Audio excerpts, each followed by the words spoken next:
What are the Niners' biggest needs going into this draft? Do they need a starter? I mean, that sometimes takes precedent. Like, hey, we went for this guy. Why? Well, we need a starter there, in our opinion.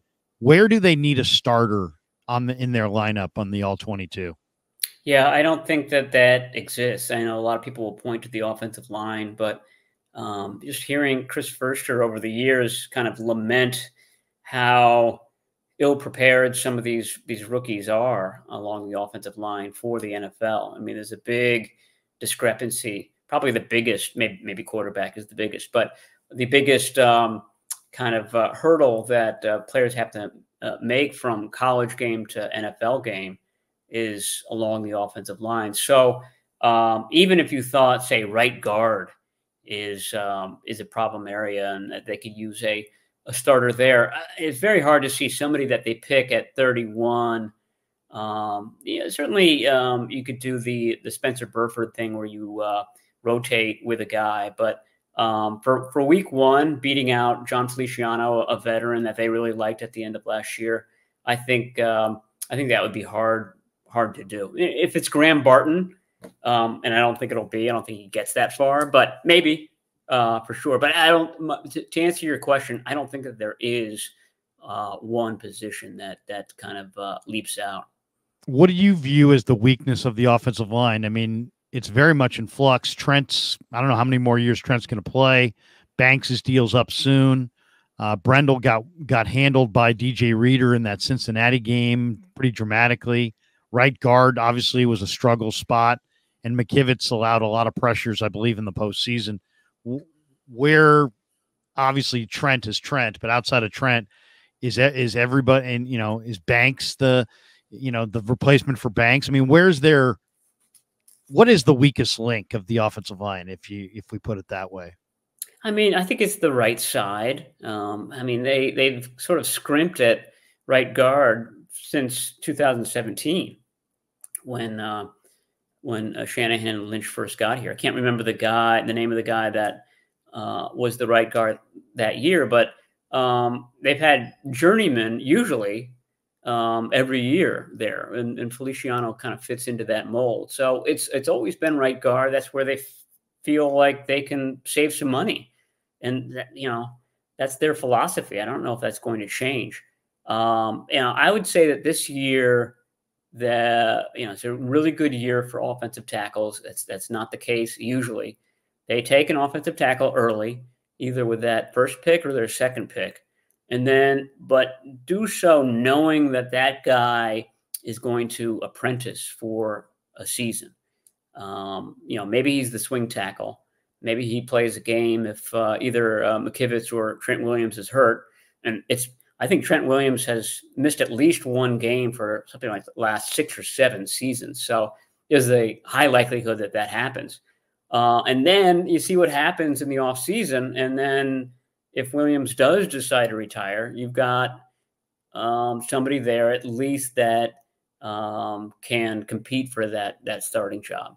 So I think that's what they're thinking, that probably no offensive tackle that they take is going to be able to beat out McKivitz or Trent Williams, certainly early in the season. And that we're talking really about 2025 when we're talking about when this player starts to play. More likely to trade up, you think, or more likely to trade back? I'm starting to think they're more likely to trade back. I mean, just judging by all the guys that they brought in, a lot of kind of second round, mid-second round type of players. I mean, they just went up to Washington. Roger Rosengarten was one of the guys that they worked out up there. He's probably a mid-second, late-second round draft pick, and I think that they probably like him. There's a lot to like there, but it's 31 too early for him. I mean, if they like him, if they think that he's got a future there, if they're sort of resigned to him apprenticing a year, maybe 31 isn't too early. If they have a plan for him to play like that. So that's what I think that their mindset is as far as that position. Is there if you were guessing what players falling would make them trade up. I mean, it's funny. You thought Rosengarten. I was thinking maybe they would trade up for Fatanu, because I kind of think Fatanu is kind of their perfect offensive lineman in that he can play any spot. He's probably ready to play right now. They don't know which spot is going to be their weakness. You probably have to parlay some picks to get up high enough to get him. But man, he looked good at the combine, and he had a great career at Washington. What do you think? Do you think Fatanu is a guy they're eyeing to fall, or is there somebody that you could think of that, man, if they fell, you could envision John and Kyle making a move for? Yeah, he'd be one. I think Amarius Mims would be another one. If Mims made it into the early 20s, mid 20s, I don't know how much it would take to get up there. Certainly the 31st pick, and then maybe 2 other mid-round picks. And then if you had Mims, I mean, I just really like the idea of Trent Williams apprenticing somebody like Mims for a year, and then Mims taking over at that point. So I think that would be great. I don't know. They don't seem to be prepared for that scenario. They didn't bring Tyler Guyton, for example, into the facility. I know that they had a formal meeting with him at the combine, but remember, the combine these days is just John Lynch and the scouting staff. They don't bring the coaches there. So if you're talking about a young guy like Mims or Tyler Guyton who don't have very many college starts, that's exactly the type of guy that you would bring in for a 30 visit, because you want to know more about him. They just haven't. So it makes me think that they're probably not going to. Now, your guy, Fatanu, they did go up to Washington, and conceivably they saw him as well. And at both Lynch and Förster, you don't really need any more than those 2 guys. So that to me is a more realistic scenario. Everybody's got a different mindset with these visits, right? Sometimes you want to, you don't want to waste time. I do think it's an indication of some interest, or at least, hey, some partial interest, but you want a question answered.